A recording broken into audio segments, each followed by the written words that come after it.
लेकिन उसने उसका पीछा नहीं किया। अधिकांश दबाव काले वस्त्र पहने शूरवीरों ने ले लिया है। अगर मैं उसका पीछा करने के लिए रक्षात्मक परिधि से बाहर भागता हूं, तो यह मेरे लिए आत्महत्या करने के समान होगा। वैसे भी एक घायल डायर वुल्फ हम पर फिर से हमला नहीं कर पाएगा। यह शायद कुछ समय बाद मर जाएगा या अपने साथी का भोजन बन जाएगा। अच्छा किया जॉर्ज ने पास से जोर से प्रशंसा की।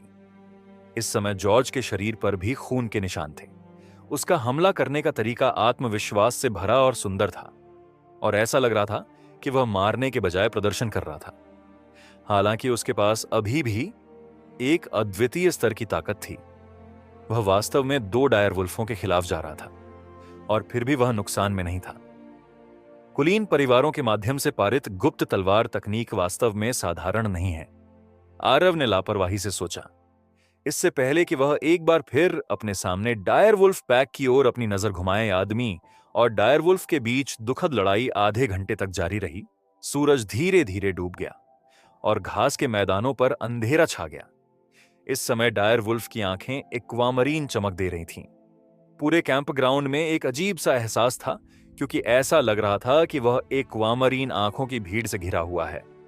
हा हा, आरव ने सांस लेने के लिए हांफते हुए कहा। अब वह ऐसा लग रहा था जैसे उसे खून के तालाब से निकाला गया हो। उसका चेहरा अभी भी खून से लथपथ था, लेकिन उसके पास इसे पोंछने का भी समय नहीं था। यहां तक कि एआई चिप के साथ उसे डायर वुल्फ को मारने या घायल करने के लिए सबसे कुशल तरीकों का उपयोग करने की अनुमति देने के बावजूद वह अभी भी प्रयास से बहुत थका हुआ महसूस कर रहा था।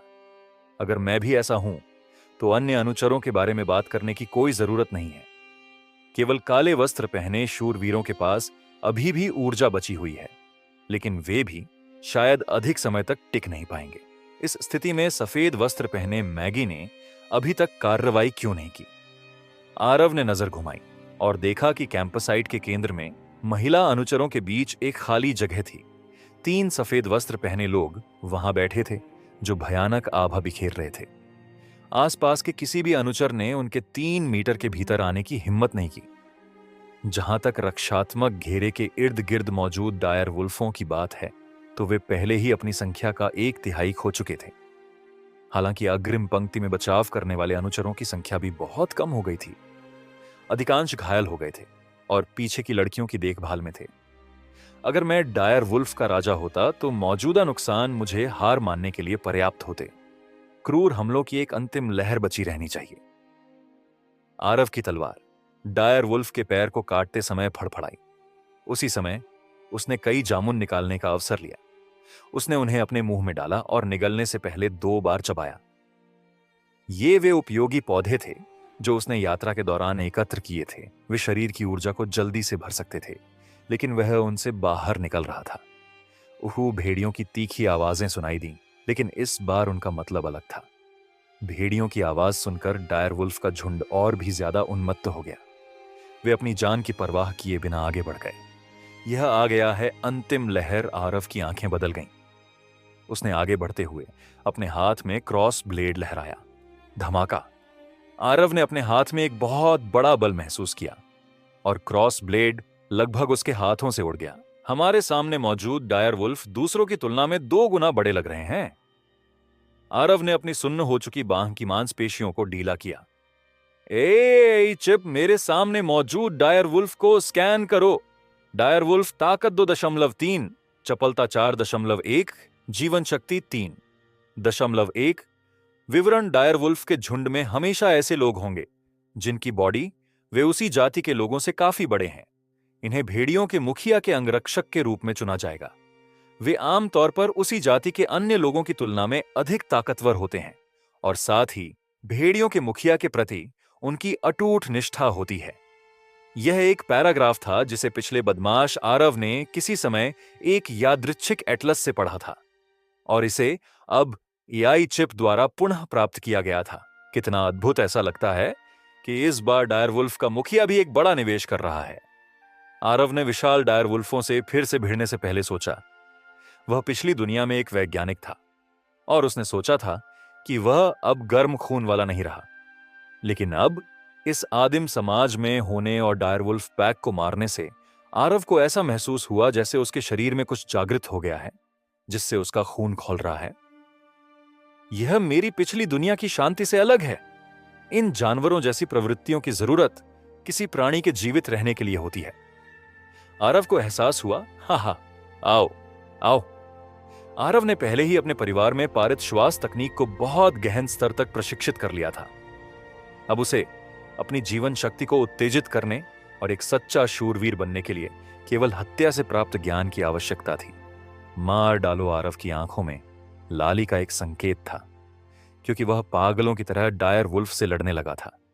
इस समय उसने आखिरकार पूरी तरह से जाने दिया।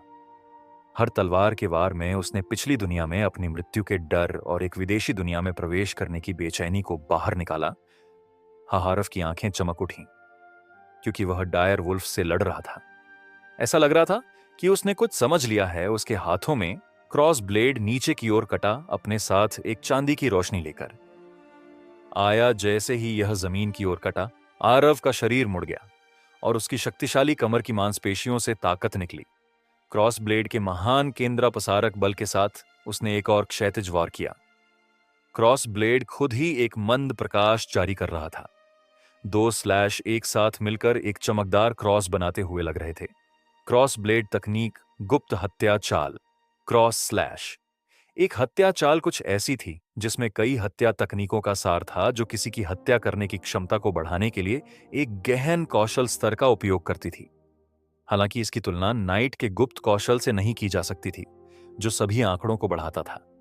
लेकिन तैयारी करने वाले नाइट जिनके पास एक हत्या चाल थी, वे अभी भी जीवन शक्ति के साथ एक सच्चे नाइट को धमकी दे सकते थे। क्रॉस ब्लेड ने डायर वुल्फ के शरीर को बुरी तरह से काट दिया और एक क्रॉस के आकार का एक बड़ा घाव खोल दिया। डायर वुल्फ ने लगातार ताजा खून छिड़कते हुए कराहना शुरू कर दिया। अब आरव की आंखें चमक उठीं, क्योंकि वह आगे बढ़ गया।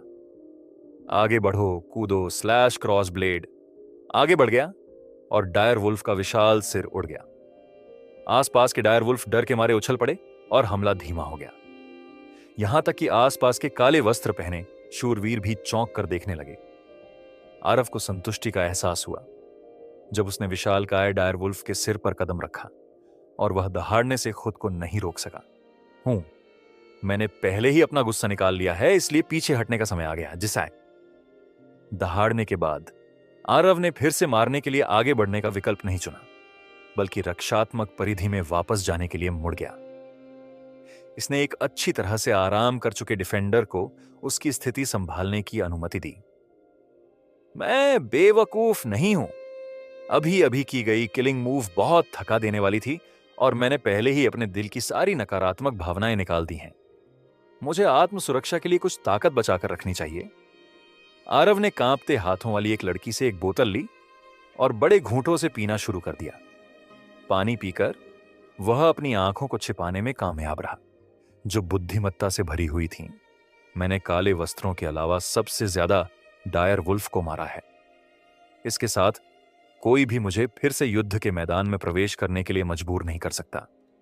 इसके बाद मुझे अपनी ताकत बनाए रखनी होगी, और साथ ही सफेद वस्त्रों की हरकतों को भी देखना होगा। एकत्रित आंकड़ों के आधार पर एआई चिप ने गणना की कि काले वस्त्रों द्वारा फिसलने की 98% संभावना थी। इस प्रकार डायर वुल्फ पैक परिधि को तोड़ देगा और अनुचरों में हताहत दिखाई देंगे। उस समय चाहे सफेद वस्त्र पहने मैगी इससे कितना भी दूर रहना चाहें, उन्हें कार्रवाई करनी होगी। आओ, डायर वुल्फ पैक के बीच छिपे हुए हेड डायर वुल्फ की लगातार चीख के साथ डायर वुल्फ पैक का आक्रमण और भी आक्रामक हो गया। अब जो दिखाई दिए वे विशाल अंगरक्षक डायर वुल्फ थे। सबसे आगे वाले अनुचर का गला फट गया और वह गिर गया। हम अब और इंतजार नहीं कर सकते। अपने गुप्त कौशल को सक्रिय करें। काले वस्त्र पहने एंजेलो चिल्लाया। उस समय काले वस्त्र पहने लोगों ने चटकने की आवाज निकाली, क्योंकि उनकी मांसपेशियां लगातार फैल रही थीं। पहली नजर में उनकी बड़ी हुई मांसपेशियां उन्हें छोटे दिग्गजों की तरह दिखा रही थीं। यह प्रकट हो गया है। शूरवीरों के गुप्त कौशल। आरव की आंखें नहीं झपकीं। एआई चिप डेटा एकत्र करें। बीप कार्य स्थापित। डेटा संग्रह प्रगति पर है। नाइट गुप्त कौशल शक्ति प्रकार। सक्रियण के बाद जीवन शक्ति और रक्षा बढ़ जाती है। चपलता कम हो जाती है। डेटा संग्रह के बीच में या जीवन ऊर्जा का परिसंचरण पथ 43% दर्ज किया गया। शेष जानकारी अपर्याप्त है, विश्लेषण करने में असमर्थ। अपनी आंखों के सामने स्क्रीन को देखते हुए आरव को कुछ पछतावा हुआ। मैं अभी भी समझ नहीं पा रहा हूं कि शूरवीरों की जीवन शक्ति कैसे सक्रिय होती है, लेकिन अगर मेरे पास विच्छेदन करने के लिए शूरवीर स्तर का गिनीपिग है तो मैं शायद समझ पाऊं। जहां तक काले वस्त्र पहने शूरवीरों की बात है, जिन्होंने अपने गुप्त कौशल को सक्रिय किया था, न केवल उनकी मांसपेशियों की ताकत बढ़ी, बल्कि उनकी सुरक्षा भी बढ़ी हुई प्रतीत हुई। विशाल अंगरक्षक डायरवुल्फों से अभी भी बचना था, लेकिन शूरवीरों ने अपने पंजों से कटने के बावजूद सामान्य डायरवुल्फों के माथे पर वार करने के लिए विशाल तलवार का इस्तेमाल किया। लेकिन विशाल अंगरक्षक डायरवुल्फों की संख्या में वृद्धि के साथ एक डायरवुल्फ आखिरकार एक अंतराल से फिसलने और अनुयायियों की भीड़ में घुसने में कामयाब हो गया। मुझे बचाओ पिताजी, मम्मी, मैं अभी मरना नहीं चाहता। हवा में तरह तरह की चीखें और चीखें गूंजने लगीं और कैंपसाइट पूरी तरह से अराजकता में बदल गई। आखिरकार वे 13 और 14 साल के बच्चों का एक झुंड है। आरव ने आह भरी आऊ, जैसे कि चेन रिएक्शन से एक और विशालकाय डायरवुल्फ ने उनकी सुरक्षा को तोड़ दिया। फर्ज अलायंस के कब्जे वाले क्षेत्र में उतर गया। आरव, आओ और मेरे साथ इसे मार डालो। जॉर्ज की गर्दन धुंध में लिपटी हुई थी। यह पता नहीं था कि किस कुलीन परिवार की युवती ने इसे लपेटा था। न केवल यह मोटे तौर पर लपेटा गया था, बल्कि इसे धनुष में भी बांधा गया था। यह दृश्य आरव को जोर से हंसने के लिए मजबूर कर रहा था। कोई जरूरत नहीं, मुझे क्रॉसबो दो। ये जॉर्ज ने अपनी पीठ से क्रॉसबो हटाया और आरव को दे दिया। मुझे डर है कि इसका कोई फायदा नहीं है। इन संकर नस्लों की त्वचा और मांस बहुत मोटा होता है। अगर आप उनकी कमजोरियों पर वार नहीं कर सकते, ये भगवान, धिक्कार है। हवा की गति और तापमान की गणना जारी है। प्रक्षेप पथ की गणना पूरी हो गई है। एआई चिप के परिकलित प्रक्षेप पथ का अनुसरण करते हुए आरव ने क्रॉसबो का ट्रिगर खींचा। उस शक्तिशाली क्रॉसबो बोल्ट उड़ गया और मजबूत रिकॉइल के कारण आरव का हाथ थोड़ा सुन्न हो गया। वो क्रॉसबो का तीर डायरवुल्फ की बाईं आंख में घुस गया और उसकी दाईं आंख से बाहर निकल गया। डायरवुल्फ 2 बार चिल्लाया और फर्श पर गिर गया। इस तरह के उच्च सटीकता वाले काम में एआई चिप के साथ मुझे जो लाभ है, वह वास्तव में बहुत बढ़िया है। क्रॉसबो धनुष की तरह नहीं है। आपको बस निशाना लगाना है और ट्रिगर खींचना है। यह बहुत सुविधाजनक है। आरव ने क्रॉस ब्लेड के चारों ओर घूमने और क्रॉसबो का उपयोग करने के बीच के अंतरों की तुलना की। ऐसा लगता है कि मैं लंबी दूरी के हमलों के लिए अधिक उपयुक्त हूं। यह बहुत सुरक्षित भी है। बस मुझे अभी भी नहीं पता है कि शूरवीरों की जीवन शक्ति को कैसे सक्रिय किया जाए। क्या ऐसा हो सकता है कि वास्तव में कठिन लड़ाई का अनुभव करना आवश्यक है? आरव ने पहले क्रॉसबो का उपयोग नहीं किया था। इसका पहला कारण गुस्सा निकालना था। दूसरा, शूरवीरों की जीवन शक्ति को सक्रिय करने का प्रयास करना था। दुर्भाग्य से उसके पास एआई चिप एक कार्ड के रूप में था और शुरू से कभी भी जीवन या मृत्यु की निराशाजनक स्थिति में मजबूर नहीं किया गया था। स्वाभाविक रूप से वह उस जीवन शक्ति की भावना का अनुभव करने में असमर्थ था जो निराशाजनक स्थिति में सक्रिय होती है। आरव, अच्छा काम। जॉर्ज ने अब जवाब दिया और उसने आरव के कंधे पर थपथपाया। आज से यह क्रॉसबो तुम्हारा है, तो धन्यवाद। आरव मुस्कुराया। अगर जॉर्ज ने कुछ नहीं कहा होता तो भी वह क्रॉसबो प्राप्त करने की कोशिश करता। ओ, आरव ने डायरवुल्फ को मार दिया है। लॉर्ड आरव, जल्दी से हमें बचाओ। इस बिंदु पर और अधिक डायरवुल्फ कैंपसाइट में घुस आए और छात्र आरव की ओर चिल्लाने लगे। जॉर्ज की पूर्व तैयारियों के लाभ से उनकी तरफ से नुकसान कम से कम हुआ था। जॉर्ज और आरव, ये 2 विशेषज्ञ जो तैयारी करने वाले शूरवीर थे, के साथ यह सफेद लबादों के आसपास के क्षेत्र के अलावा सबसे सुरक्षित स्थान माना जाता था। हू ओरिन ने बड़ी सांस ली क्योंकि उसने एक डायर वुल्फ को रोकने के लिए तलवार का इस्तेमाल किया जो आगे की ओर छलांग लगा रहा था। एक बहुत बड़ा बल संचारित हुआ जिससे उसके हाथों में क्रॉस ब्लेड उड़ गया। मैं अपने घर का उत्तराधिकारी हूं। मैंने अभी भी बहुत सी चीजों का आनंद नहीं लिया है। मैं यहां कैसे मर सकता हूं? ओरिन दहाड़ा। उसके आसपास के साथियों में से 2 पहले ही मर चुके थे। बचे हुए लोगों में से अगर वे मरे नहीं थे तो वे पहले ही भाग चुके थे। इस समय लॉर्ड आरव की चीखें सुनी जा सकती थीं, जिससे उसकी आंखें चमक उठीं। यह सही है, फर्ज अलायंस में अभी भी ताकत है और आरव अभी बहुत प्रभावशाली था। वह निश्चित रूप से मुझे बचा सकता है। ओरिन ने अब और संकोच नहीं किया और उस दिशा में दौड़ना शुरू कर दिया। आरव, लॉर्ड आरव, मुझे बचाओ। ठीक है। आरव ने क्रॉसबो तैयार किया, आवाज सुनी और एक नजर डाली। आखिरकार यह ओरिन है वर्तमान। ओरिन शर्मनाक लग रहा था। न केवल क्रॉस ब्लेड गिरा हुआ था, उसके पूरे शरीर पर घाव थे और एक डायर वुल्फ उसका पीछा कर रहा था। यह अफसोस की बात है, तुमने गलत व्यक्ति की तलाश की है। क्या तुमने सच में सोचा था कि मैं इतना उदार हो सकता हूं? आरव के मुंह पर एक मुस्कान आ गई। यहां सफेद वस्त्र पहने मैगी के साथ मैं अपनी किस्मत आजमाने और किसी को चुपके से मारने की हिम्मत नहीं कर सकता। लेकिन अगर यह केवल उन्हें समय पर बचाने में सक्षम नहीं होना है, तो किसी के पास इस पर परेशानी उठाने का कोई कारण नहीं होगा। आरव ने शानदार मुस्कान दिखाते हुए ओरिन की ओर देखा। वह मुझे बचाएगा जरूर। ओरिन ने आरव की मुस्कान देखी और उसका दिल शांत हो गया। उसने लगातार खुद को प्रोत्साहित किया, अपनी दौड़ने की गति बढ़ा दी। ओह हाँ नहीं, उस पल ओरिन ने निराशा से आरव को क्रॉसबो चलाते हुए देखा, जो दूसरी तरफ एक डायर वुल्फ से निपट रहा था। तुम कैसे कर सकते हो? तुम ऐसा कैसे कर सकते हो? ओरिन का दिमाग एक पल के लिए खाली हो गया और वह एक चट्टान पर ठोकर खाकर जमीन पर गिर गया। उसके पीछे का भयंकर भेड़िया आगे बढ़ा।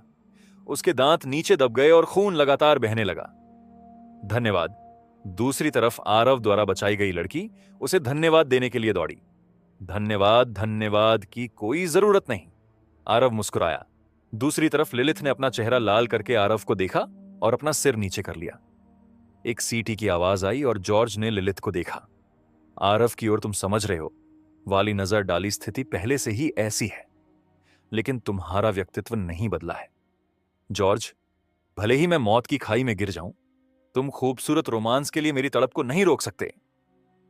जॉर्ज ने शहीद के लहजे में बात की, जैसे कि वह मौत से नहीं डरता। तुम नहीं मरोगे। सफेद लबादे वाले अपना काम करने वाले हैं। आरव ने अपनी आंखें घुमाई। भले ही मैदान में अराजकता थी, लेकिन विशालकाय डायर वुल्फों में एक अद्भुत छठी इंद्री थी। उन्होंने 3 सफेद वस्त्र पहने मैगी को कभी परेशान नहीं किया था। एक अजीब घेरा बना लिया था और शोर के बीच आरव देख सकता था। अब तक एआई चिप द्वारा मजबूत की गई 5 इंद्रियों का उपयोग करके सफेद वस्त्र पहने मैगी के बीच बातचीत को पकड़े। शायद उन्होंने खुद भी इसे छिपाया नहीं था। कौआ, क्या हम अभी भी अपनी चाल नहीं चल रहे हैं? अनुचरों के पास बहुत अधिक हताहत हैं और इससे हमारी रेटिंग कम हो जाएगी। एक महिला की आवाज सुनाई दी। आराम करो, मैं गिनती कर रही हूं। अब तक 10 लोग मर चुके हैं। सीमा अभी भी पार नहीं हुई है। एक थोड़ी सन की आवाज आई। ये एक आदमी की आवाज थी, लेकिन ये अभी भी सीमा तक पहुंच रहा है। जल्दी करो, मुझे अभी भी इस तकनीक के लिए स्थिरता मॉडल निर्धारित करने की आवश्यकता है। अरे यहां नकारात्मक ऊर्जा बहुत अधिक है। टोकरवुरी का निर्माण पूरा करना असंभव है, तो मैं इसे करूंगा। सफेद वस्त्र पहने आदमी, जो पहले नहीं बोला था, खड़ा हो गया। ये रहस्यमयी मैगी रहस्यमयी लोग प्रकृति की शक्तियों को नियंत्रित करने में सक्षम होने की अफवाह उड़ाते हैं। आरव की आंखें सफेद वस्त्र पहने हुए आदमी को घूर रही थीं।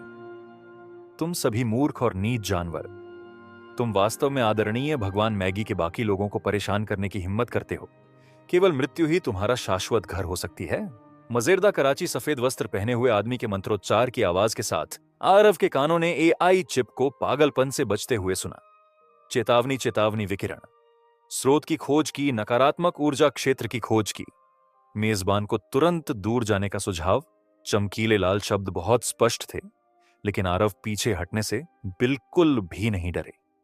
उन्हें केवल सफेद वस्त्र पहने हुए आदमी का मंत्रोच्चार बार बार याद आया। यह महाद्वीप पर इस्तेमाल की जाने वाली भाषा नहीं लगती, बल्कि एक प्राचीन भाषा है। यह काफी जुबान घुमाने वाली लगती है। क्या मैगी मंत्रोच्चार करने के लिए इस तरह की भाषा का उपयोग करते हैं? और जैसे ही सफेद वस्त्र पहने आदमी खड़ा हुआ, आसपास के डायरवुल्फ पीछे हट गए, मानो वे किसी प्राकृतिक दुश्मन से मिले हों। द्वितीयक ऊर्जा अग्नि का गोला मंत्र पूरा होने के बाद आदमी के हाथ में कहीं से एक तैरता हुआ अग्नि का गोला दिखाई दिया। आरव की आई चिप की गणना के अनुसार यह अग्नि का गोला कम से कम 1000 डिग्री का था और वास्तव में आसपास के स्थान को थोड़ा विकृत कर रहा था। अग्नि का गोला एक धधकती हुई पगडंडी छोड़ता हुआ डायर वुल्फ के दिल पर जा गिरा। धमाका। अच्छा नहीं, जल्दी से नीचे झुक जाओ, आरव ने जोर से चिल्लाया। दुर्भाग्य से तब तक बहुत देर हो चुकी थी। इससे कोई फर्क नहीं पड़ता था कि यह आसपास के अनुचर थे या डायर वुल्फ। हर कोई नीचे गिर गया। एक जोरदार विस्फोट हुआ जिसके साथ गर्मी की लहर आई। पफ पुपुई पुई आरव जमीन से उठ खड़ा हुआ। जल्दी से मुंह में मिट्टी और घास थूकने लगा। इस समय वह गंदगी से ढका हुआ था और ऐसा लग रहा था जैसे कोई व्यक्ति की भरे गड्ढे से बाहर निकल कर आया हो। एआई चिप की गणना के अनुसार वह क्षेत्र वो होना चाहिए था जहां डायर वुल्फ का सिर स्थित था। आरव घोड़ागाड़ी पर चढ़ गया। उसने उस क्षेत्र की दिशा में देखा जहां अभी मैगस ने हमला किया था और वह तेज सांस लेने से खुद को रोक नहीं पाया। वह केवल यह देख सकता था कि जहां आग का गोला गिरा था वहां अब आग का एक और गड्ढा था जो 3 मीटर लंबा और चौड़ा था और 2 मीटर गहरा था। जहां तक उस क्षेत्र में डायर वुल्फों का सवाल है, वे पहले ही जले हुए कोयले बन चुके थे। डायर वुल्फों ने फुसफुसाते हुए जल्दी से भागने से पहले कहा, उसके पास एक इंसान का शरीर है और वह इस हद तक हमला करने में सक्षम है। ये एक मैगस की ताकत है। आरव ने सफेद वस्त्र पहने जादूगर की ओर देखा। उसकी आंखें जोश से जल रही थीं। एक जादूगर की ताकत, मुझे इसे हासिल करना ही होगा। जल्दी करो, युद्ध के मैदान को साफ करो। सफेद वस्त्र पहने आदमी ने आसपास के अनुचरों की उत्कट निगाहों को अनदेखा करते हुए कहा। वह अपने मूल स्थान पर लौट आया जहां 2 अन्य जादूगर थे। जब वह ओरिन की लाश के पास से गुजरा तो वह रुक गया। उसने ओरिन की छाती से एक छोटी सी सुनहरी थैली निकाली और उसे अपनी छाती में रख लिया। यह लगता है कि वह थैला है जिसमें ओरिन जादुई क्रिस्टल रखता था। आरव की पुतलियां सिकुड़ गईं।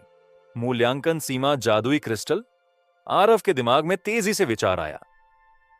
ऐसा लगता है कि इन जादूगरों को कोई कार्य मिला था जिसके कारण उन्होंने हम अनुचरों को एस्कॉर्ट करने में मदद की। ऐसा लगता है कि मृत्यु की संख्या का कोई कोटा था जिसके कारण अगर वे इसे पास कर लेते तो उनका मूल्यांकन कम हो जाता और उनके पुरस्कार भी कम हो जाते। और ऐसा लगता है कि मैंने पहले जादू के क्रिस्टल के महत्व को थोड़ा कम करके आंका था। इन सफेद वस्त्र वाले जादूगरों ने अनुचरों को मरने दिया, संभवतः इसीलिए क्योंकि उन्होंने मृत अनुचरों के जादू के क्रिस्टल छीनने की योजना बनाई थी। सौभाग्य से अब जब मृत अनुचर पहले से ही खतरे की सीमा तक पहुंच चुके हैं तो हम यहां से सुरक्षित रहेंगे। इसे स्पष्ट रूप से सोचने के बाद आरव का चेहरा राख हो गया। यह जादूगरों की दुनिया है, ठंडे खून की हद तक, तार्किक उदासीनता की हद तक ठंडा। सभी लोग जल्दी से अपना सामान समेट लें ताकि हम अपनी यात्रा जारी रख सकें। यहां खून की गंध अन्य शिकारियों को आकर्षित करेगी। काले वस्त्र पहने नाइट एंजेलो ने बाहरी कपड़े उतार दिए जो गुप्त कौशल के सक्रिय होने के कारण फट गए थे। उसके चेहरे पर पसीना लगातार बह रहा था और वह सांस के लिए हाँफ रहा था। थोड़ा कमजोर दिख रहा था। आरव की आंखें रोशनी चमक उठीं। ऐसा लगता है कि शूरवीरों के लिए गुप्त कौशल को सक्रिय करने के लिए कीमत चुकानी होगी। अरे आरव देखो। जैसे ही आरव गाड़ी में प्रवेश करने वाला था, जॉर्ज चुपके से आया और चुपके से किनारे की ओर इशारा किया। एक अन्य काले रंग की घोड़ा गाड़ी पर अमेलिया बैठी हुई अपने पैरों को गले लगा रही थी। उसके कंधे पर खून के निशान थे और वह ऐसी लग रही थी जैसे वह अभी अभी रोई हो। ओरिन हमेशा से अमेलिया की नंबर 1 फूल संरक्षक रही है। अब जब वह समूह लगभग पूरी तरह से मर चुका है तो अमेलिया की स्थिति बहुत अच्छी नहीं लग रही है।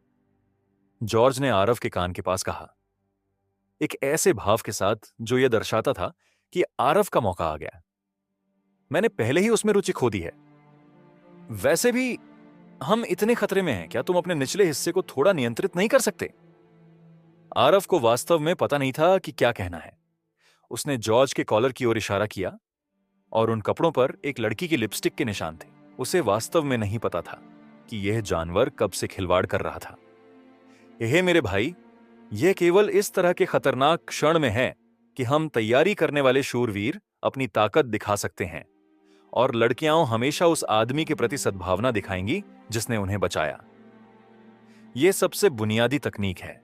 जॉर्ज ने अपनी छाती से रूमाल जैसी कोई चीज निकाली, जो अपनी फसल को दिखाते हुए गर्व से बोली, क्या तुम देख सकते हो, आज ही मैंने पहले ही 3 महिलाओं की सद्भावना जीत ली है। हां, आरव के पास कहने के लिए कुछ नहीं था। अपने प्लेबॉय अतीत के बारे में सोचते हुए ऐसा लगता है कि पिछला आरव हमेशा बल का प्रयोग करता था जब उसे कोई लड़की पसंद आती थी, गंभीरता से। ठीक है, अब चलने का समय है। आरव ने काले वस्त्र पहने शूरवीरों को अनुचर लाशों को एक साथ इकट्ठा करते देखा। उन्होंने कई जादुई क्रिस्टल निकाले और उन्हें सफेद वस्त्र पहने मैगी को दे दिया और फिर जल्दी से विषय बदल दिया। मृत्यु के महान मैदान वास्तव में एक ऐसी जगह है जिसे कोई भी सामान्य व्यक्ति पार नहीं कर सकता। आरव गाड़ी में बैठा हुआ था और उसका शरीर लगातार ऊपर नीचे हिल रहा था। छोटी सी खिड़की खुली और धूप की एक सुनहरी किरण अंदर झांकी, जिससे गाड़ी के अंदर एक जीवंतता का एहसास हुआ। मैदानी डायर वुल्फ पैक के हमले को 10 दिन से ज्यादा हो चुके थे। इन 10 दिनों के दौरान यात्रा करने वाले दल को मैदानी इलाकों में और भी ज्यादा खतरे का सामना करना पड़ा। अब जाकर आरव को पता चला कि मैदानी इलाकों के डायर वुल्फ खाद्य श्रृंखला में सबसे निचले पायदान पर थे। उनके ऊपर अभी भी कई और चालाक और क्रूर शिकारी थे। रास्ते में आरव ने कई जानवरों की कॉलोनियां देखीं, जिनकी संख्या पहले वाले डायर वुल्फ पैक से कम नहीं थी। मैदानी इलाकों के भयंकर भेड़ियों के अलावा कई मीटर लंबे विशाल काले पक्षियों के झुंड और यहां तक कि दर्जनों मीटर लंबे विशालकाय राक्षस भी थे, जो कृपाण दांतेदार बाघों की तरह दिखते थे, सिवाय इसके कि उनके शरीर छोटे पहाड़ों जैसे थे। सिर्फ उनकी आभा ने ही आरव को घुटन महसूस कराई। सौभाग्य से प्रशिक्षुओं की मृत्यु सीमा तक पहुंच गई थी और सफेद वस्त्र पहने मैगी ने कार्रवाई शुरू कर दी थी। उन्होंने न केवल गाड़ियों पर जादुई रक्षात्मक सरणी स्थापित की, बल्कि हमला करने वाले पशु समूहों को तितर बितर करने के लिए सीधे आगे बढ़े। इन उपायों के माध्यम से बड़ी संख्या में हताहतों को रोका गया। सबसे खतरनाक समय तब था जब उनका सामना दर्जनों मीटर लंबे राक्षस से हुआ। शुक्र है कि उस छोटे पहाड़ जैसे राक्षस में कुछ बुद्धिमत्ता थी और वह जानता था कि सफेद वस्त्र पहने मैगी को धोखा नहीं दिया जा सकता। यह एक छोटे से टकराव के बाद जल्दी से चला गया और कोई हमला नहीं किया, जिससे यात्रा दल में सभी ने राहत की सांस ली। यह समय है। आरव ने अपनी जेब घड़ी निकाली और घड़ी की सुई को देखा। यह पहले ही 3 बजे की स्थिति पर पहुंच चुकी थी। वह खड़ा हुआ और गाड़ी का सामने का दरवाजा खोला। एक नम हवा उसकी ओर बह रही थी, जो अपने साथ नमकीन गंध लेकर आ रही थी। यह बहुत ताजा और साफ महक रही थी और आरव खुद को एंजेलो के बगल में बैठने से पहले कुछ बार गहरी सांस लेने से नहीं रोक सका। शुभ दोपहर सर एंजेलो। शुभ दोपहर इतने विनम्र महान सज्जन। एंजेलो ने मुड़कर नहीं देखा और सीधे आरव को घोड़े की लगाम और लगाम थमा दी। अच्छा समय है, मुझे थोड़ी देर आराम करने की जरूरत है। घोड़े की लगाम लेते ही आरव ने ठहाका लगाया और कुशलता से गाड़ी को आगे बढ़ाया। एंजेलो ने एक तरफ झुककर अपनी कमर से बोतल खोली। जब उसने बोतल खोली तो उसमें से शराब की तेज गंध आई और जैसे ही उसने एक घूंट लेने के लिए अपना सिर नीचे किया, उसकी आंखें खुशी से सिकुड़ गईं। हम अपने गंतव्य पर पहुंचने वाले हैं। इस तथ्य के आधार पर कि आपने 1 महीने तक गाड़ी चलाने में मेरी मदद की है, मैं आपके 2 सवालों का जवाब दे सकता हूं। आरव दोनों तरफ के नजारे का आनंद ले रहा था। जब उसने एंजेलो की आवाज सुनी, ठीक है, आरव हल्के से मुस्कुराया। उसने विशेष रूप से एंजेलो की अच्छी किताबों में शामिल होने की कोशिश की थी और यही एक कारण था कि उसने ऐसा किया था। तो मेरा पहला सवाल है, हमारे गंतव्य पर क्या होगा? विभिन्न मैगज अकादमियों द्वारा स्थापित कुछ अस्थायी टेंट। वहां आप सभी अपनी रुचि के आधार पर स्वतंत्र रूप से एक अकादमी चुन सकते हैं और एक और भी सटीक योग्यता परीक्षण से गुजर सकते हैं। एंजेलो ने जवाब देते हुए थोड़ा अधीरता दिखाई। जब हम पहुंचेंगे तो ये बातें महान मैगी द्वारा समझाई जाएंगी। अपना अवसर बर्बाद मत करो। एक सटीक योग्यता परीक्षण। आरव दंग रह गया। इसके तुरंत बाद उसे याद आया कि वे विस्काउंट द्वारा गाड़ी पर भेजे जाने से पहले ही जादू में उसकी प्रतिभा को पहचानने में सफल हो गए थे। दूसरों की तुलना में उसकी प्रतिभा कितनी अच्छी थी, इसका उसे जरा भी अंदाजा नहीं था। मैगस अकादमियों द्वारा स्थापित अस्थायी टेंट, ऐसा लगता है कि यह मेरी पिछली दुनिया की स्कूल भर्तियों के समान है। मुझे आश्चर्य है कि क्या आवश्यकताएं हैं। आरव ने चुपचाप अपने आप से सोचा। ठीक है, मेरा दूसरा सवाल, आपके दिल में मैग्स क्या है? आरव ने अपना दूसरा सवाल पूछा। मैगस वे बहुत बड़ी शक्ति को नियंत्रित करते हैं और सत्य का अनुसरण करते हैं। उनके सिद्धांत के बराबर आदान प्रदान के साथ दोस्त मैगस से कोई मुफ्त लाभ प्राप्त करने का दिवा स्वप्न मत देखो, वरना इच्छा की लपटें रसातल से बाहर निकलेंगी और तुम्हारी आत्मा को दंडित करेंगी। एंजेलो का चेहरा इस तरह से कांप उठा जैसे उसने किसी दुर्भाग्यपूर्ण घटना के बारे में सोचा हो, जबकि उसकी आवाज बेहद धीमी हो गई। सत्य की खोज, बराबर का आदान प्रदान, मुझे यह पसंद है। आरव के मुंह के कोनों में मुस्कान आ गई। जवाब देने के बाद एंजेलो को बात करने में कोई दिलचस्पी नहीं दिखी। उसने अपने सिर को नीचे झुकाते हुए और अपनी आंखें बंद करते हुए शक्तिशाली शराब के 2 घूंट पी लिए। 10 मिनट बाद खर्राटों की आवाजें सुनी जा सकती थीं। आरव ने अपने सामने के नजारे को उदास होकर देखा। हालांकि मैदान बहुत खूबसूरत थे, लेकिन पूरे 1 महीने की छुट्टी के बाद राजा को एक ही चीज पर गर्व था। अब उसे यह देखकर उल्टी आने लगी। यह है जज्न है। जैसे जैसे गाड़ी आगे बढ़ती गई, दूर दूर तक हरियाली कम होती गई। उसकी जगह एक विशाल नीला रंग था और तेज हवाओं की लहरें उठ रही थीं। हम आखिरकार पहुंच गए। डेथ बीच सोए हुए एंजेलो ने अपनी आंखें खोली और आरव की ओर देखा। हम अपनी मंजिल पर पहुंच गए हैं। जैसे जैसे वे समुद्र के पास पहुंचे, उनकी नजर की रेखा के अंत में एक छोटा शहर जैसा स्थान दिखाई दिया। विभिन्न आकार और माप के कई तंबू एक साथ खड़े थे और उन्होंने एक विशाल शिविर का निर्माण किया। उनके चारों ओर दर्जनों गाड़ियां थीं जो आरव चला रहे थे और सबसे ज्यादा संख्या में उनके समान उम्र के अनुचर थे। लगभग 13 से 14 साल के। उनमें से हर एक के चेहरे पर जिज्ञासा के भाव थे। आरव ने एक मोटा अनुमान लगाया और गिना कि कम से कम सैकड़ों लोग थे जो पूरे शिविर को भर रहे थे। समय समय पर कुछ अनुचर टेंट से बाहर निकलते थे। उनके चेहरे पर कई अलग अलग भाव होते थे। ठीक है देवियों और सज्जनों, हमारे यात्रा गंतव्य डेथ बीच के मध्यवर्ती पड़ाव में आपका स्वागत है। आप सभी यहां अपनी भविष्य की अकादमी के बारे में निर्णय लेंगे और फिर जादू का अभ्यास करने के लिए अपने शिक्षकों के साथ अपनी अपनी अकादमियों में वापस लौट जाएंगे। घोड़ागाड़ी रुकी और 3 सफेद वस्त्रधारी बाहर आए और अनुचरों को इकट्ठा किया।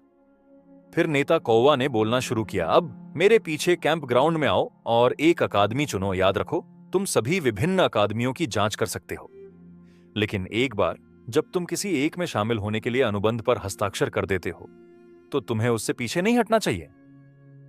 जो कोई भी अवज्ञा करेगा उसे कैंप के गेट पर मौत के घाट उतार दिया जाएगा। कौवे के ठंडे शब्दों ने अनुचरों के दिलों को ठंडा कर दिया। हाँ हाँ कौवा, तुम लोग आज बहुत देर से आए हो, एक आवाज सुनाई दी और एक मोटा आदमी कैंप ग्राउंड से बाहर चला गया। वह भी सफेद लबादा पहने हुए था और उसने अभिवादन किया। इन प्यारे नए लोगों को मत डरा, रास्ते में कुछ कठिनाइयां थीं, क्रो ने समझाया। ठीक है नए लोग, अब मेरे साथ शिविर में आओ। फैटी ने क्रो और बाकी लोगों से कुछ देर और बात की, फिर अपना सिर घुमाया और आरव और बाकी लोगों को चिल्लाया। आप लोग मुझे खूबसूरत एनेनेया आइवरी रिंग टॉवर का जेवॉन कह सकते हैं। मेरा विश्वास करो, अगर आपको कोई अकादमी चुननी है तो एनेनेया आइवरी रिंग टॉवर निश्चित रूप से आपकी सबसे अच्छी पसंद है। जेवॉन ने अनुचरों को शिविर में लाते हुए कहा। एक बार जब वे अंदर गए तो उनके कानों में कई तरह की आवाजें गूंजने लगीं, जो आरव को उसकी पिछली दुनिया के बाजारों की याद दिला रही थीं। जहां तक क्रो और अन्य 2 सफेद लबादों की बात है तो उन्हें कुछ और ही काम था और वे जल्द ही समूह से चले गए। आसपास का माहौल गतिविधि से भरा हुआ था। ज्यादातर उनके जैसे अनुचरों की वजह से उनमें से कुछ लोग एक घेरे में इकट्ठे हुए थे, जबकि कुछ ऐसे भी थे जो टेंट में प्रवेश कर रहे थे या बाहर निकल रहे थे। जेवन आरव और बाकी लोगों को, कुल 40 लोगों को कैंप ग्राउंड के बीच में ले आया। यहां शुद्ध सफेद रंग का एक बड़ा टेंट था और इसके बाहर अभी भी अजीबोगरीब फूलों के पैटर्न थे। वे दोनों आभूषणों की तरह लग रहे थे और फिर भी लेखन की तरह भी लग रहे थे। आरव इसे करीब से देखने से खुद को रोक नहीं सका। एआई चिप स्कैन शुरू करें, बीप छवि बन रही है। एआई चिप ने जानकारी भेजी, लेकिन निर्मित छवि में सफेद टेंट पर कुछ भी नहीं था, जैसे कि पैटर्न पहले कभी मौजूद ही नहीं था। यह कैसे हो सकता है? आरव ने अविश्वास के साथ एक बार फिर टेंट को देखा। हर गुजरते मिनट और सेकंड के साथ टेंट पर पैटर्न जीवंत लग रहे थे, लगातार खुद को घुमा रहे थे। है हा हा जी जी, आरव के कानों में कई तरह की आवाजें गूंज रही थीं। आसपास की रोशनी खुद को विकृत करती हुई प्रतीत हुई और आरव ने अपने हाथों को देखा। इस बिंदु पर उसका हाथ एक लंबे आकार में खींचा हुआ लग रहा था, जो बेहद पतला लग रहा था। आरव आरव, तुम्हें क्या हो गया है इस बिंदु पर? आरव के कंधे पर थपकी हुई आरव का पूरा शरीर अचानक कांप उठा और वह अपने होश में आ गया। आसपास की चीजों को देखते हुए सहायक अभी भी फैटी जेवॉन के भाषण को सुन रहे थे और सब कुछ अपनी सामान्य स्थिति में वापस आ गया। क्या यह हो सकता है कि यह पहले एक भ्रम नहीं था? आरव डर गया। एआई चिप, उस स्थिति को फिर से बनाओ जिसमें मैं पहले था। बीप एक हल्के नीले रंग की रोशनी का प्रदर्शन दिखाई दिया और पहले की छवियों की श्रृंखला आरव की आंखों के सामने लगातार दिखाई दी। मस्तिष्क वाहिका में एक विसंगति, एक तत्काल निरीक्षण प्रस्तावित है। होस्ट की स्थिति में एक विसंगति पाई जाती है, दूर रहने की सलाह दी जाती है। होस्ट का शरीर सामान्य हो गया। डेटा की कई लाइनें उभरती रहीं, जिससे आरव को पता चला कि यह पहले एक भ्रम नहीं था। ओह मैगी, क्या वे हमेशा इतने रहस्यमय होते हैं? आरव ने अपना ठंडा पसीना पोंछा। अभी भी पहले की घटनाओं का डर उसके मन में था। आरव, तुम्हारा रंग बहुत खराब है। क्या ऐसा हो सकता है कि तुम बीमार पड़ गए हो? जॉर्ज ने बगल से पूछा। कोई फर्क नहीं पड़ता कि कौन है। अगर उन्होंने पहले ऐसा अनुभव किया होता तो उनके हाव भाव इससे बेहतर नहीं होते। नहीं, कुछ नहीं। कहां जेवॉन? कहां रुकेगा? आरव ने जल्दी से बात को टाल दिया। ओह, हमें एक फॉर्म भरना है और योग्यता परीक्षण देना है, और फिर यह खाली समय होगा और हम अपनी अकादमी को स्वतंत्र रूप से चुन सकते हैं। क्योंकि आप लोग एक दिन देरी से आए हैं, आपके पास केवल एक दिन का समय बचा है और इस अवधि में आपको एक अकादमी चुननी होगी जहां आप जादू का अभ्यास करेंगे। यदि नहीं तो आपको अगले साल तक इंतजार करना होगा। जेवॉन अभी भी उनके आगे जोर से बोल रहा था। अब आप सभी लाइन में लगें और एक एक करके मुझसे फॉर्म लें और फिर टेस्ट के लिए प्रवेश करें। जेवॉन एक सफेद मेज के पीछे बैठ गया और फॉर्म का एक ढेर निकालकर उन्हें नीचे रख दिया। लाइन तेजी से आगे बढ़ी और बहुत जल्द ही आरव की बारी आ गई। इस फॉर्म में अपना विवरण भरें और फिर टेंट में प्रवेश करें और अंदर मौजूद व्यक्ति के निर्देशों का पालन करें। आरव ने फॉर्म लिया और पाया कि यह भेड़ की खाल के कागज से बना था। आवश्यक विवरण बहुत कम थे, केवल नाम, आयु और जन्म स्थान।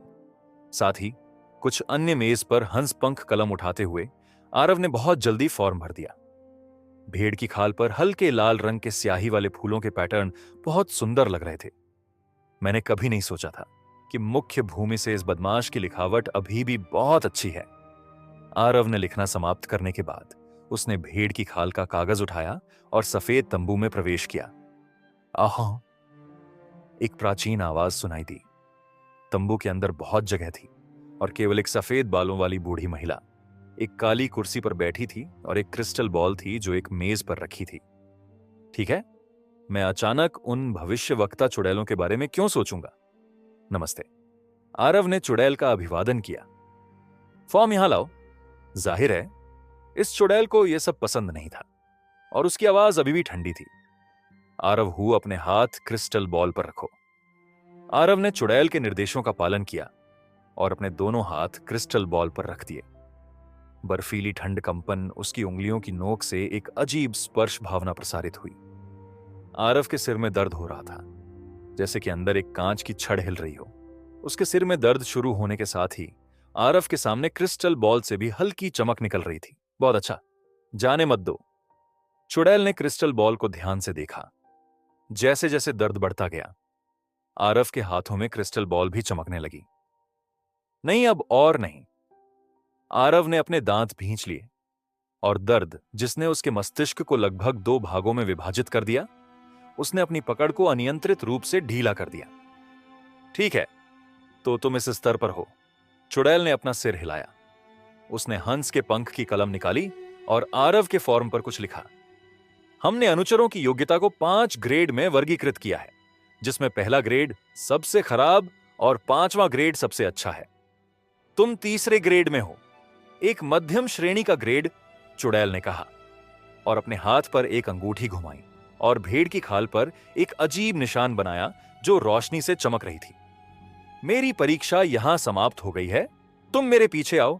अगला झाइयों वाली एक छोटी लड़की को तंबू में प्रवेश करते देखकर आरव ने भेड़ की खाल का कागज लिया, खड़ा हुआ और अपना धन्यवाद दिया, और फिर तंबू के लटकते हुए पर्दे को उठाया। लाइन में अगली प्रक्रिया की ओर बढ़ गया। क्षेत्र अभी भी पहले की तरह ही विशाल था, और बीच में एक सफेद दाढ़ी वाला बूढ़ा बूढ़ा था। इस तंबू के लेआउट से केवल 2 परीक्षण होने चाहिए।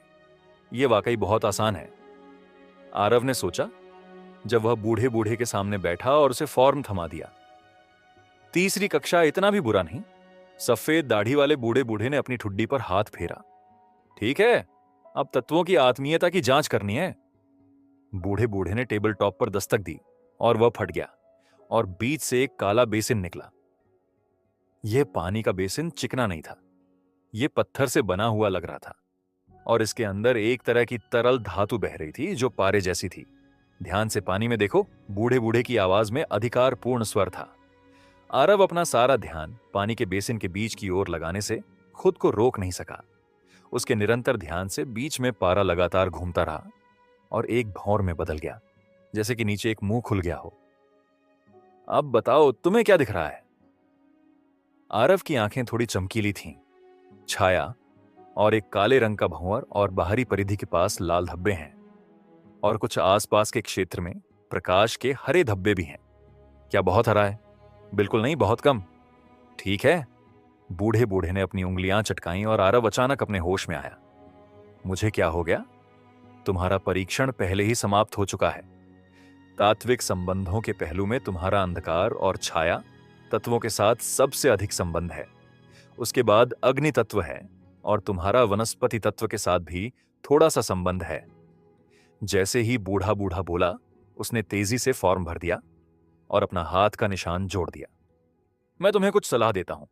जादूगर हर तरह की ऊर्जा का उपयोग करने में सक्षम है, लेकिन जिस मार्ग से तुम्हारा सबसे अधिक संबंध है उसका अनुसरण करके ही तुम सबसे आगे बढ़ सकते हो।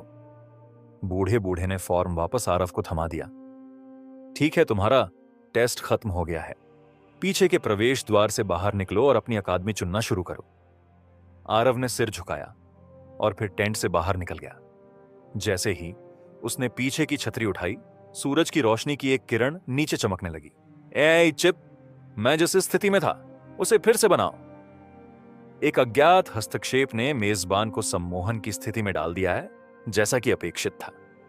आरव का चेहरा काला पड़ गया और फिर उसने असहाय होकर सांस छोड़ी। शुक्र है दूसरे पक्ष के कोई बुरे इरादे नहीं है। अगर नहीं तो उसके दिल की गहराई में सत्ता की उसकी प्यास और भी तीव्र हो गई। अरे, आरव जॉर्ज की आवाज उसके कानों के पास गूंजी। तुमने अपनी योग्यता परीक्षा भी पूरी कर ली? जॉर्ज की आवाज इधर उधर फैल गई। हां। आरव ने अपना सिर हिलाया और अपने हाथों में भेड़ की खाल का कागज का फॉर्म लहराया। मैंने भी इसे पूरा कर लिया है। मैं यह युवा गुरु 4ठी कक्षा की योग्यता वाला एक प्रतिभाशाली व्यक्ति हूं। जॉर्ज ने अत्यधिक आत्मसंतुष्ट भाव धारण करते हुए जोर से हंसा। मैं अनुचरों की ग्रेडिंग से बहुत परिचित नहीं हूं। क्या आप मुझे इसके बारे में विस्तार से बता सकते हैं? आरव ने पूछा। जॉर्ज का परिवार विस्काउंट फॉरलियर के परिवार से बहुत बड़ा था और वह मैगी के बारे में अधिक रहस्य जानने में सक्षम था। बेशक यह सब सामान्य ज्ञान है। आप चाहे किसी भी अकादमी में प्रवेश करें, ऐसे लोग होंगे जो आपको बताएंगे।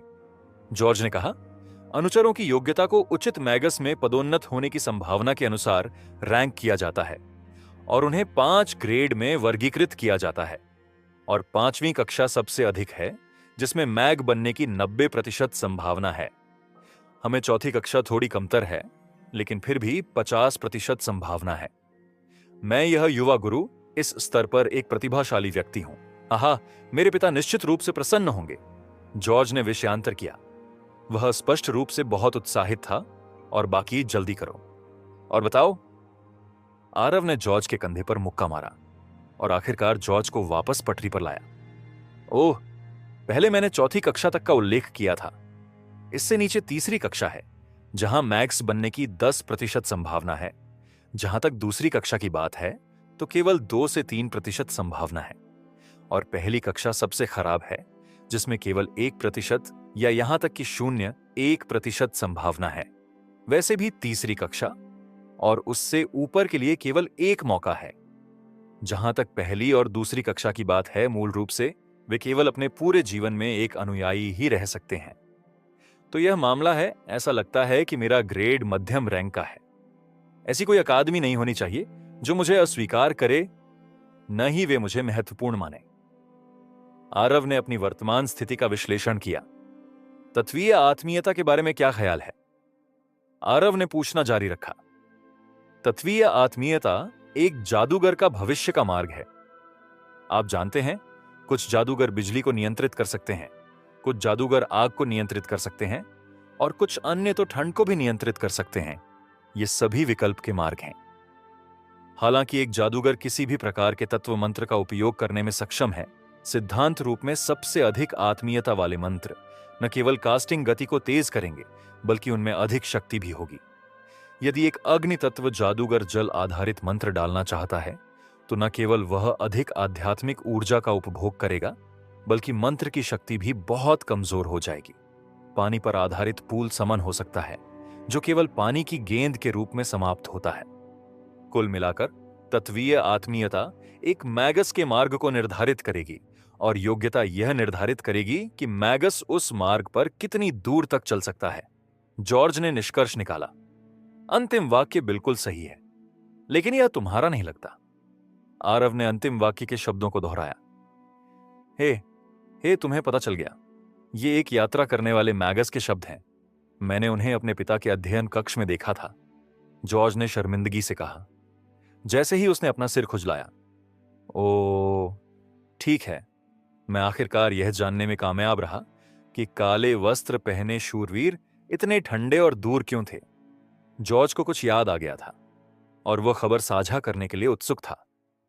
एक जादूगर की ताकत, भले ही वह केवल एक अनुचर हो, ऐसी चीज नहीं है जिसका सामना एक शूरवीर कर सके। इसलिए क्या आपको नहीं लगता कि जब हम यात्रा कर रहे थे तो काले वस्त्र पहने शूरवीरों का प्रदर्शन थोड़ा अजीब था? इसमें वाकई कुछ अजीब है। आरव ने अपना सिर हिलाया और अनुमान लगाते हुए पूछा, क्या ऐसा हो सकता है कि उनकी कोई पृष्ठभूमि हो? नहीं, जॉर्ज ने अपना सिर हिलाया। मेरे प्यारे भाई, आप पूरी तरह से गलत दिशा में अनुमान लगा रहे हैं। ये काले वस्त्र पहने शूरवीर वास्तव में एक जादूगर के प्रयोगों में से एक हैं। एक प्रयोग। आरव की आंखें चौड़ी हो गईं। उनकी दुनिया में विज्ञान के लिए हमेशा से ही लाइव प्रयोग करना वर्जित रहा है, और अगर कोई प्रयोग होता भी है तो उसे गुप्त रूप से किया जाता है। लेकिन यहां उन्होंने वास्तव में इसे बहुत खुले तौर पर किया था। प्रयोग की प्रक्रिया में प्रयोग के नमूनों के इस बैच में पहले से ही विकिरण की अधिकता हो चुकी थी और वे कई वर्षों से अधिक जीवित नहीं रह सकते थे। यही कारण है कि उन्हें हमारे जैसे अनुचरों को ले जाने के लिए डिस्पोजेबल के रूप में इस्तेमाल किया गया था। यही कारण था। आरव ने एंजेलो के पीले चेहरे के बारे में सोचा और चुपचाप अपना सिर हिला दिया। इससे पहले एआई चिप ने विकिरण के निशानों को स्कैन करके उनका पता लगाया था, लेकिन सफेद वस्त्र पहने मैगी पर पाए गए विकिरण 100 गुना अधिक केंद्रित थे। इसलिए आरव ने स्वाभाविक रूप से सोचा कि इसका कोई प्रभाव नहीं था। हमारे लिए मैगी हम कम से कम अनुचर तो होंगे।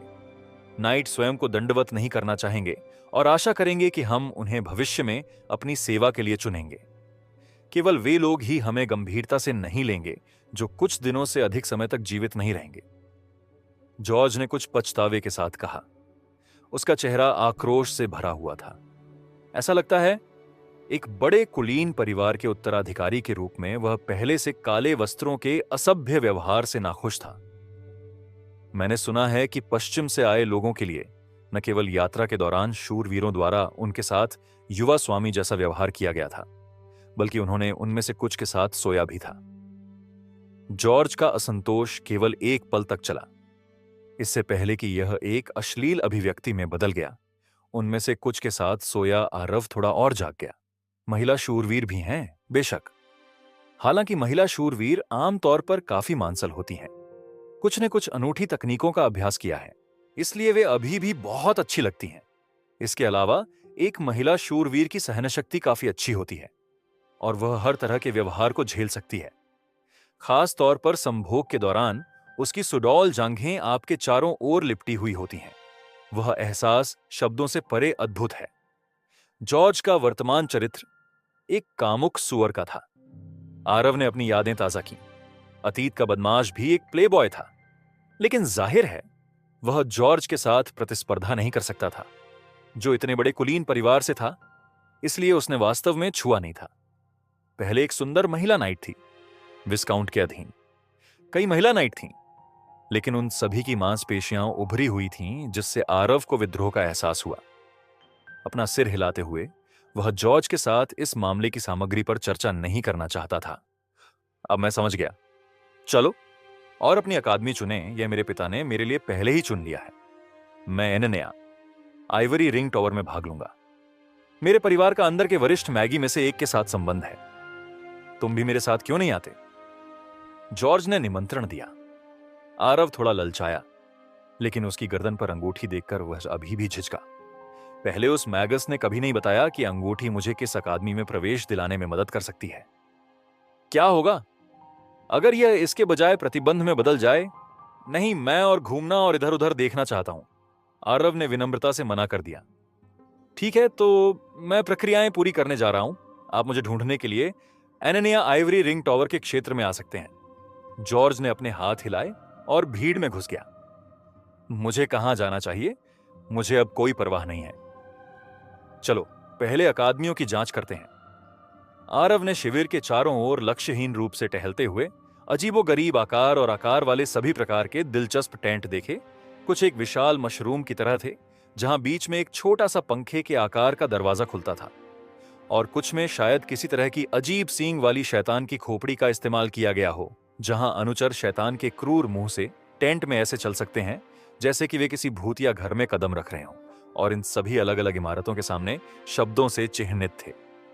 यह मुख्य भूमि की भाषा है। यह अभी भी ठीक है। आरव ने एक नजर डाली, कुछ अकादमी के नाम देखे और उन्हें याद कर लिया। एननिया आइवरी रिंग टॉवर मर्सीफुरा, अकादमी वेटलैंड गार्डन। विभिन्न अकादमी नामों के अंतर्गत अनुचरों के लिए विशेषज्ञता क्षेत्र और प्रसिद्ध मैगी जैसे विवरण थे। ये सभी हमारे लिए, हमारे मौलिक संबंधों के अनुसार एक अकादमी चुनने के लिए है। आरव ने अपना सिर हिलाया।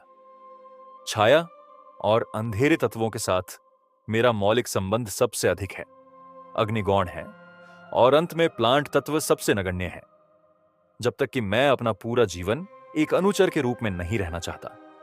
और आरव ने मैगस रिंग को उतारा जो उसके गले में लटक रही थी। ए चिप रिंग पर पैटर्न को स्कैन करें और उनकी तुलना उन अकादमियों की छवियों से करें जिनसे मैं पहले गुजरा हूं। बीप मिशन आरंभ हो रहा है। स्कैन करना शुरू हो रहा है।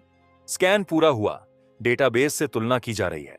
तुलना पूरी हुई। समानता का स्तर एबिसल बोन फॉरेस्ट अकादमी 67.3%, मर्सीफुरा अकादमी 54.4%, सेज गोथम की झोपड़ी 23.1%। तो इन तीन अकादमियों की संभावनाएं सबसे ज्यादा हैं। आरव ने अपनी ठुड्डी पर हाथ फेरा। अकादमियों के विभिन्न परिचयों से मुझे याद आया कि मर्सीफुरा अकादमी अग्नि और पौधे तत्वों के साथ साथ जादुई कलाकृतियों के निर्माण में माहिर है। सेज गोथम की झोपड़ी प्रसिद्ध छाया और डार्क तत्व मैगी के लिए भी नहीं जानी जाती है। ऐसा लगता है कि एबिसल बोन फॉरेस्ट अकादमी सबसे अच्छा विकल्प है। वे डार्क तत्व में अपनी विशेषज्ञता के लिए प्रसिद्ध हैं और आत्माओं के शोध में भी अग्रणी हैं।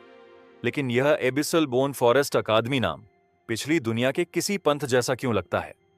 ऐसा लगता है कि मेरे जैसे छाया और अंधेरे तत्व के उपयोगकर्ता कभी भी प्रकाश के करीब नहीं पहुंच सकते। कुछ देर सोचने के बाद आरव ने फिर भी किसी भी तरह से देखने का फैसला किया। कम से कम कोई व्यक्ति केवल नाम के आधार पर उनकी प्रगति में बाधा नहीं डाल सकता। मुझे एबिसल बोन फॉरेस्ट अकादमी के अनुयायियों के लिए भर्ती क्षेत्र याद है। यह शिविर के पूर्वी हिस्से में लगता है। आरव लगभग 10 मिनट तक चला और आखिरकार एक तंबू तक पहुंच गया जो कई सफेद हड्डियों से बना था। शीर्ष पर शब्दों को इस तरह से व्यवस्थित किया गया था: एबिसल बोन फॉरेस्ट अकादमी आपका स्वागत करती है। ये बड़े शब्द लाल और टपकते खून से लिखे गए थे, जिसने आसपास के कई अनुयायियों को डरा दिया, और यह देखकर आरव अवाक रह गया। वे ऐसा डरावना दिखने वाला दृश्य क्यों बनाएंगे? लोगों को डराने के लिए वे कम से कम अनुबंध पर हस्ताक्षर करने के बाद ऐसा कर सकते थे, अन्यथा सभी अनुयायी डरकर भाग जाएंगे। आरव ने अपना सिर हिलाया और सफेद हड्डियों के तंबू में चला गया। जैसे ही वह अंदर गया, खून की बदबू से भरी एक ठंडी आभा ने आरव को घेर लिया और उसके रोंगटे खड़े हो गए। हे, लंबे समय तक इंतजार करने के बाद आखिरकार कोई आया। तुम कहां हो? कौन बोल रहा है? आरव को झटका लगा। माफ करना, तुम मेरे हाथ पर पैर रख रहे हो। आरव के पैरों के नीचे से आवाज आई, जिससे वह डरकर उछल पड़ा। तभी उसे एहसास हुआ कि उसके जूते एक सूखे हुए हाथ पर पैर रख रहे थे। आरव जल्दी से कूद गया। माफ करना सर, कोई बात नहीं, लेकिन क्या तुम अपने पैर हिला सकते हो? वे अब मेरे दाहिने पैर पर पैर रख रहे हैं। तब आरव को एहसास हुआ कि तंबू के अंदर की जमीन उबड़ खाबड़ थी और वहां बहुत सारी सूखी हड्डियां बिखरी हुई थीं, और पहले उसने अनजाने में कुछ पर पैर रख दिया था। जैसे ही आरव पीछे की ओर बढ़ा, हाथों और पैरों की कुछ सूखी हड्डियां एक कंकाल की आकृति में इकट्ठी होने लगीं। ध्यान से देखने पर पता चला कि इस कंकाल के ऊपर त्वचा की एक हल्की परत थी, जिसने हड्डियों को ढक रखा था, और खोपड़ी पर जहां आंखें थीं, दो हरी रोशनी हल्की सी टिमटिमा रही थी, जो बेहद भयावह थी। मुझे माफ कर दो सर। आरव ने घुटन भरी सांस ली और जल्दी से माफी मांगी। कोई बात नहीं। सफेद हड्डीदार दांत चटकने लगे और एक मानवीय आवाज निकली। मुझे अपना परिचय देने दो। मैं छाया और अंधेरे तत्वों का प्रोफेसर हूं। आप मुझे डोरोटे कह सकते हैं, मेरे सबसे आदरणीय सर डोरोटे। नमस्ते। आरव ने एक बार फिर सिर झुकाया। आप यहां आ रहे हैं? क्या इसका मतलब है कि आप एबिसल बोन फॉरेस्ट अकादमी में प्रवेश करना चाहते हैं? हड्डीदार सफेद डोरोटे ने कहीं से एक काला लबादा निकाला और उसके भीतर अपना शरीर छिपा लिया, जिसने आरव की नसों को थोड़ा शांत किया। इससे पहले मैं एबिसल बोन फॉरेस्ट अकादमी द्वारा निर्धारित नियमों को देखना चाहता हूं। ठीक है। डोरोटे ने पीछे से चर्मपत्र का एक धूल भरा कागज निकाला और उसे आरव को सौंप दिया। प्राचीन समझौते के अनुसार हमारे एबिसल बोन फॉरेस्ट अकादमी को चुनने के बाद आपको एबिसल बोन फॉरेस्ट अकादमी के बुनियादी पाठों में भाग लेने का अधिकार मिल रहा है। प्राथमिक ध्यान तकनीकों का एक सेट, 5 साल का निवास, आवास और भोजन निःशुल्क। हम आपको पारिश्रमिक के रूप में जादुई क्रिस्टल का उपयोग करने की भी अनुमति देते हैं। प्रोफेसरों से ज्ञान के बदले में डोरोटे बिना रुके बोलते रहे, जबकि आरव तेजी से पढ़ता रहा और एई चिप द्वारा लगातार प्रस्तुत की गई जानकारी से तुलना करता रहा।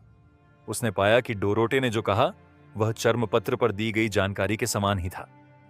बुनियादी आतिथ्य के संदर्भ में यह काफी हद तक समान था। विभिन्न अकादमियों में से एक एआई चिप से प्राप्त फीडबैक ने यह भी संकेत दिया कि यद्यपि यह उसके सामने वाले व्यक्ति को सफलतापूर्वक स्कैन नहीं कर सका, डोरोटे ने अनजाने में एक उतार चढ़ाव वाला विकिरण जारी किया था, जिसका अर्थ था कि डोरोटे की ताकत यात्रा करने वाले दल के 3 सफेद वस्त्रों से अधिक थी, और इसने आरव को चौंका दिया। मैंने अब बुनियादी शर्तों को समझ लिया। क्या मैं जान सकता हूं कि एबिसल बोन फॉरेस्ट अकादमी में प्रवेश करने के लिए किस तरह के भुगतान की आवश्यकता है? 13 जादुई क्रिस्टल या मूल्य में समान वस्तु। डोरोटे ने कहा, मैं इस वस्तु का उपयोग विनिमय के लिए करूंगा। आरव ने अपना मन बनाया और अपने गले में लटकी मैगस अंगूठी को वापस ले लिया। आपके पास एक दिलचस्प खिलौना लगता है। डोरोटे की आंखों में हरी लौ चमक उठी।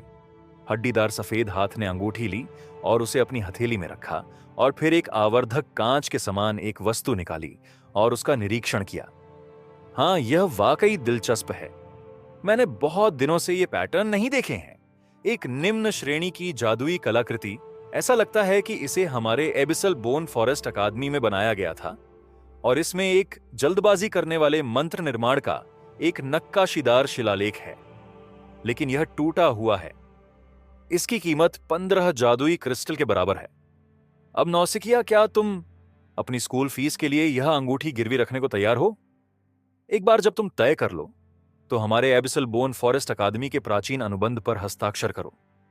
डोरोटे ने एक जोरदार लहजे में कहा। मैं स्वीकार करता हूं, आरव की दृढ़ आवाज सुनाई दी। अच्छा, मैं घोषणा करता हूं कि अनुबंध बन गया है, डोरोटे ने कहा। अपना फॉर्म मुझे सौंप दो। आरव का फॉर्म प्राप्त करने के बाद डोरोटे हंसा। छाया और डार्क एलिमेंट आत्मीयता। कोई आश्चर्य नहीं कि तुमने हमारी अकादमी चुनी। इस डेथ बीच में हम सबसे बेहतरीन हैं। चूंकि आपने जरूरी फीस से ज्यादा पैसे दिए हैं, इसीलिए मैं घोषणा करता हूं कि आपको स्वीकार कर लिया गया है और आपको प्रवेश परीक्षा की जरूरत नहीं होगी। यह कार्ड ले लो, वापस जाओ और आराम करो। कल हम स्कूल वापस अपनी यात्रा पर निकलेंगे। डोरोटे ने एक धातु कार्ड जैसा कुछ निकाला। आरव ने उसे लिया और देखा कि उस पर एक नंबर 9 लिखा हुआ था। यह ऐसे ही खत्म हो गया? क्या हमें कोई अनुबंध या कुछ और साइन नहीं करना है? आरव ने लापरवाही से पूछा। हाँ, एक बार भी ऐसा कोई नहीं था जिसने किसी मैगस को धोखा देने की हिम्मत की हो। डोरोटे ने हंसी उड़ाई और इसने आरव को सिहरन पैदा कर दी। तो मैं पहले जाऊंगा सर। आरव ने सिर झुकाया और टेंट से बाहर चला गया। वह एबिसल बोन फॉरेस्ट अकादमी टेंट के पीछे के क्षेत्र में गया। इन अकादमियों के भर्ती क्षेत्र के पीछे लकड़ी की झोपड़ियों की कतारें खड़ी थीं और बीच में दोनों लिंगों के युवा उनमें से अंदर बाहर आ जा रहे थे। ऐसा लग रहा था कि वे अनुचरों के अस्थायी निवास के रूप में वहां थे। अरे, आपसे मिलकर अच्छा लगा। क्या आप यहां नए हैं? चरमराहट लकड़ी का दरवाजा खुला जिस पर 6 लिखा था और लाल बालों और नीली आंखों वाला एक अनुचर उसमें से बाहर आया और आरव का अभिवादन किया। नमस्ते, मैं आरव हूं। आरव मुस्कुराया। हाँ, मैं बेरूत हूं। जहां तक मेरी पारिवारिक पृष्ठभूमि का सवाल है, यह बहुत महत्वपूर्ण नहीं है क्योंकि इसका उपयोग किसी अन्य महाद्वीप पर नहीं किया जा सकता है। बेरूत बहुत मिलनसार लग रहा था। आओ, मैं तुम्हें तुमसे मिलवाता हूं। बेरूत पंखे के आकार की विभिन्न झोपड़ियों की ओर बढ़ा। साथियों, हमारे पास एक नया साथी है। कई अनुचर लकड़ी के दरवाजों से बाहर निकले और एक साथ इकट्ठे हुए। आरव ने कुल 7 या 8 लोगों की गिनती की। शुभ दोपहर, मैं लांस साम्राज्य का कालीवीर हूं। एक चौथी कक्षा का अनुचर, एक लड़के ने जो नेतृत्व करने की भावना से भरा हुआ लग रहा था, अपना परिचय दिया।